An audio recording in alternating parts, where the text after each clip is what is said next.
देश का मिजाज बेस्ट।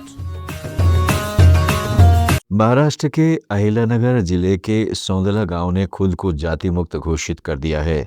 इसका उद्देश्य यह सुनिश्चित करना है कि गांव में किसी भी प्रकार का जाति आधारित भेदभाव या पहचान न हो। ग्राम सभा ने एक प्रस्ताव पारित कर ग्रामीणों को संविधान और उसकी प्रस्तावना की याद दिलाई और कहा, अब से सौंदला गांव में कोई भी जाति का पालन नहीं करेगा और न ही किसी प्रकार की जातिगत प्रथाओं में लिप्त होगा। हम मानवता को ही अपना धर्म मानेंगे, क्योंकि यही एकमात्र धर्म है जिसका पालन ग्रामीणों को करना चाहिए। शिवसेना यूबीटी के सैयद इकबाल सैयद ख्वाजा को परभणी का मेयर चुना गया है। 1960 के दशक में पार्टी बनने के बाद यह पहला मौका है जब उनकी तरफ से किसी मुस्लिम नेता को मेयर पद के लिए नॉमिनेट कर विजयी बनाया गया है। 40 साल के सैयद ख्वाजा पहली बार कॉरपोरेट बने। उन्होंने कांग्रेस के समर्थन से भाजपा के तिरुमाला खिलारे को सीधे मुकाबले में हराया। गुजरात में एक महत्वपूर्ण राजनीतिक घटनाक्रम देखने को मिला है। सूरत के अडाजन से विधायक पूर्णेश मोदी गुजरात विधानसभा के नए उपसभापति बनने वाले हैं। उन्होंने पहली बार 2013 में उपचुनाव में जीत हासिल की थी और उसके बाद 2017 और 2022 में भी निर्वाचित हुए, जिससे राज्य में उनकी राजनीतिक पकड़ और मजबूत हुई है। बता दें कि पूर्णेश मोदी ने ही कांग्रेस सांसद राहुल गांधी के खिलाफ मोदी सरनेम का मुकदमा दर्ज कराया था। शिवसेना नेता सायना एनसी ने आज मुंबई में राहुल गांधी पर निशाना साधते हुए कहा, राहुल गांधी का सिर्फ एक ही मकसद है, विदेश जाकर प्रधानमंत्री और देश के लिए अपमानजनक बयान देना।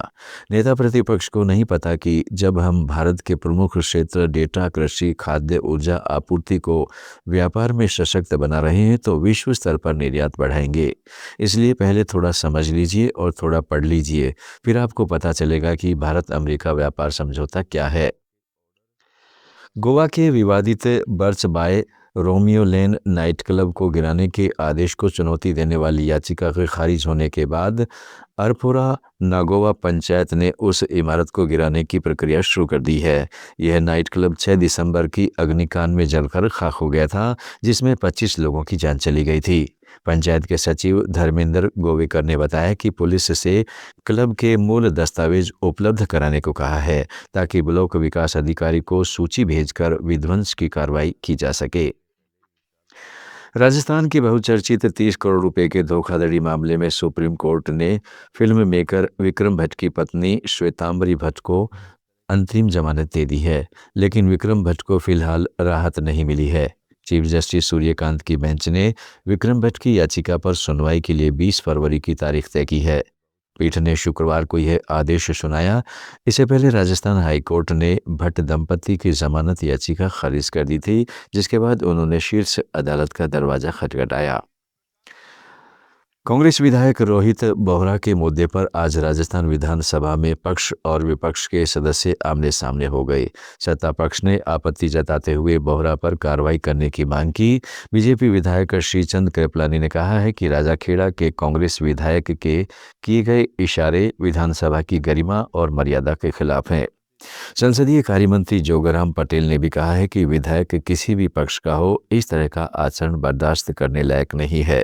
उन्होंने विधानसभा अध्यक्ष से कार्रवाई की मांग करते हुए कहा है कि ऐसा सदस्य सदन में रहने के योग्य नहीं माना जाना चाहिए। दूसरी ओर कांग्रेस विधायक रफीक खान ने आरोप को ज्यादा तूल न देने की बात कही।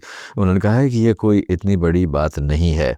उन्होंने कहा है कि संबंधित विधायक उस समय बोल नहीं रहे थे, बल्कि पीछे बैठे थे और घटना कैमरे में कैद हुई है। बता दें, विधायक बोहरा सदन में बजट पर चर्चा के दौरान कथित तौर पर अमर्यादित इशारा करते हुए कैमरे में कैद हो गए थे। इसकी हरकत को भाजपा ने ट्विटर हैंडल पर वायरल करने से मामले ने तूल पकड़ लिया। राजस्थान में भीलवाड़ा जिले के गंगापुर कस्बे में शादी समारोह में साफ सफाई के लिए बुलाए गए कुछ लोगों ने शराब समझकर एसिड पी लिया। कुछ ही देर बाद सभी की तबीयत बिगड़ने से 3 महिला सहित 4 लोगों की मौत हो गई। बताया जा रहा है कि गंगापुर थाना क्षेत्र के अलोली गांव में चारों मृतकों ने 3 दिन पहले एक शादी समारोह में बर्तन साफ करने का ठेका लिया था। यहाँ से ये लोग बर्तन धोने का तरल पदार्थ अपने साथ ले गए।